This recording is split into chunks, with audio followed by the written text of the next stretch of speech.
Ni neema ya ajabu inayotufanya wana wa Mungu, japo tulitenda dhambi na kupungukiwa na utukufu wake.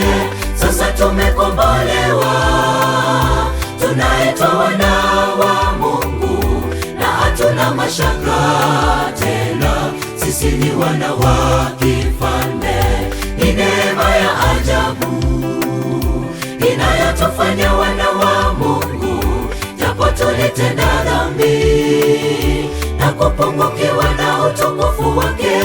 Sasa tumekombolewa, tunaitwa wana wa Mungu, na hatuna mashaka tena, sisi ni wana wa kifalme. Ni kwa neema tunaokolewa, sio kwa matendo yetu ya haki, kwa kuwa wote wamefanya dhambi na kupungukiwa na utukufu wa Mungu. Hivyo atakayejivuna na ajivune kuwa jina lake limeandikwa mbinguni.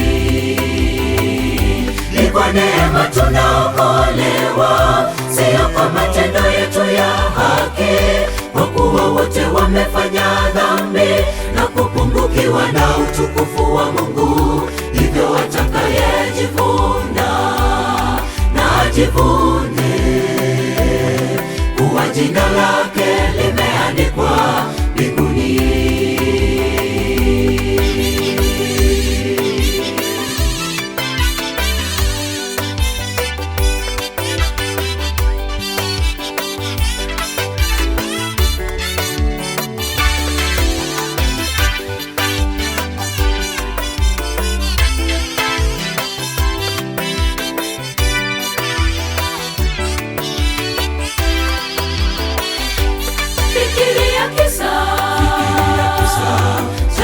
Mwanamke kahaba alipopatwa akizini, wakasema wampige mawe.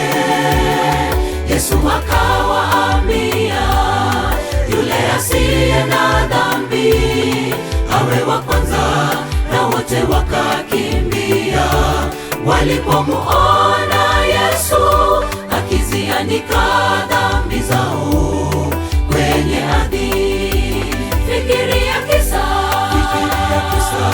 cha yule mwanamke kahaba alipopatwa akizini, wakasema wampige mawe. Yesu akawaambia, yule asiye na dhambi awe wa kwanza, na wote wakakimbia. Walipomuona Yesu akizianika dhambi zao kwenye ardhi.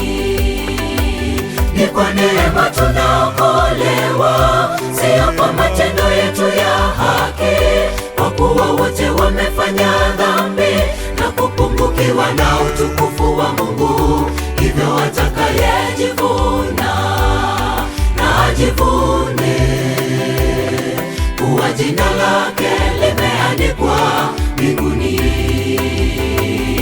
Ni kwa neema tunaokolewa, sio kwa matendo yetu ya haki, kwa kuwa wote wamefanya dhambi na kupungukiwa na utukufu wa Mungu. Hivyo atakayejivuna na ajivune kuwa jina lake limeandikwa mbinguni. Ni kwa neema tunaokolewa, sio kwa matendo yetu ya haki, kwa kuwa wote wamefanya dhambi na kupungukiwa na utukufu wa Mungu. Hivyo atakayejivuna na ajivune kuwa jina lake limeandikwa mbinguni. Ni kwa neema tunaokolewa,